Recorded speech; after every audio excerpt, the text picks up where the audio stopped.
Bonjour et bienvenue sur Volet Attractivité.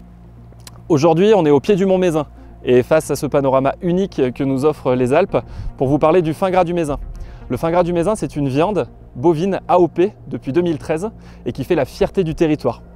On vous propose aujourd'hui de partir à la découverte des acteurs du fin gras et même vous livrer quelques secrets. Suivez-moi.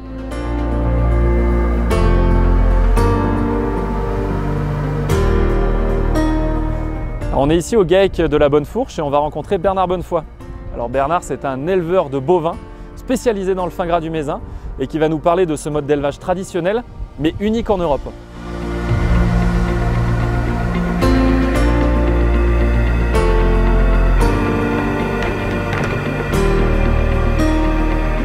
Bonjour Bernard. Bonjour.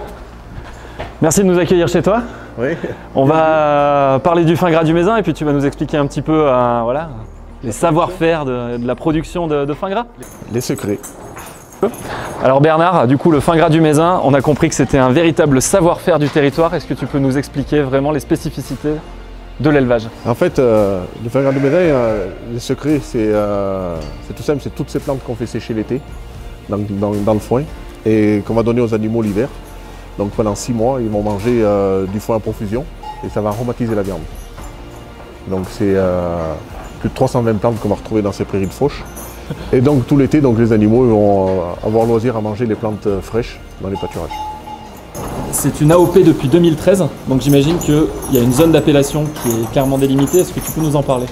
Donc la zone d'appellation concerne 28 communes du plateau Haute-Loire-Ardèche, situées autour du Mont-Gerbier-de-Jean et du Mézin, au-dessus de 1100 mètres d'altitude.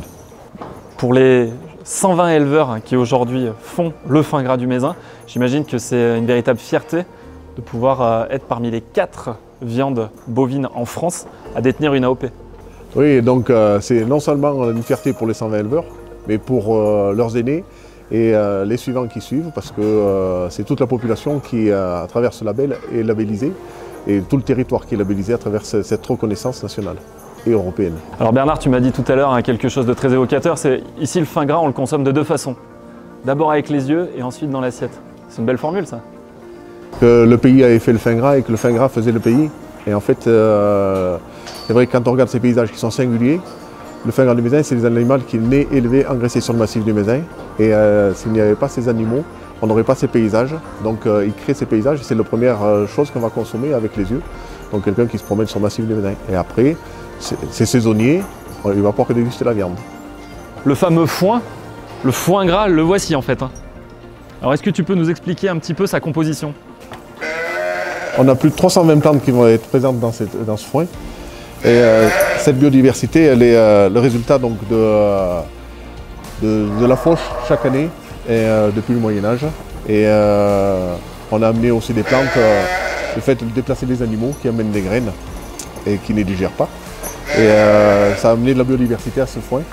Il y en a certaines plantes qui sont emblématiques comme la cistre, qui sont très peu consommées quand elles sont fraîches au pâturage et qui une fois se retrouvent sèches dans le foin, donc libèrent de l'appétence et ont certainement même un rôle peut-être digestif, on ne sait pas exactement. Ce qui est certain, c'est qu'on retrouve ces arômes dans le gras de la viande. Ah oui, ça sent vraiment très bon.